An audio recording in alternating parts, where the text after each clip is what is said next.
Pulse School on RealAgriculture.com is brought to you by BASF.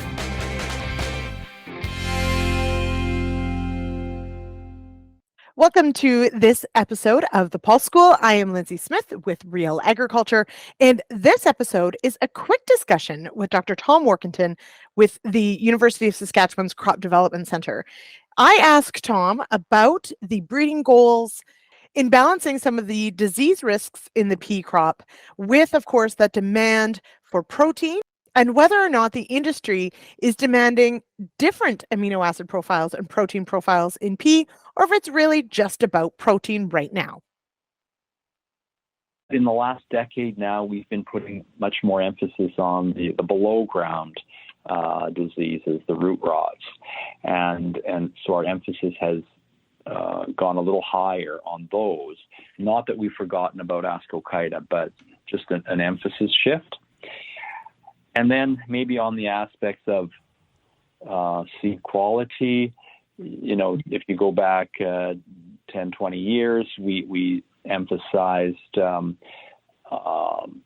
visual quality of the seeds. Are they smooth, round? Do they have nice color? And all those things are still important. But over time, we've emphasized more in recent years about protein, for example, having higher protein in peas, really in response to the fractionation industry that has been building in the last decade or so. So, and we'll be following up and doing a whole episode on aphanomyces and root rot complexes. But what progress on the genetic side have you made in recent years? Has it been promising, or is it a struggle? I would say it's promising. We will have a few lines in the co-op test this year for which we have,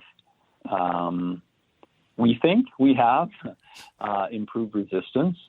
The proof will be in the pudding, as they say, and that material will be tested very intensely at 10 or so sites in the co-op test, as well as in disease nurseries over the next 2 years. So I'm optimistic. And those are in a good background, an adapted background, meaning a high yielding background. That sounds positive to me.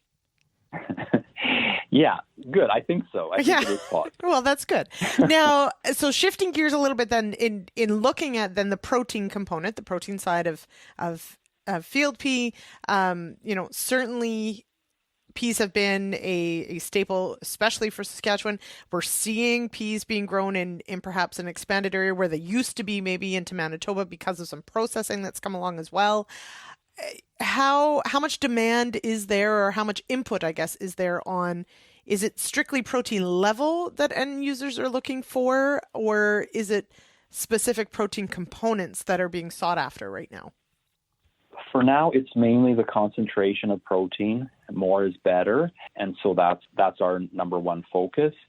But secondly, we are also looking at the protein quality in terms of the amino acid profile. But as researchers, we try to look 5 and 10 years ahead, and we think that there's a possibility that certain better qualities of the protein will be desired in the future.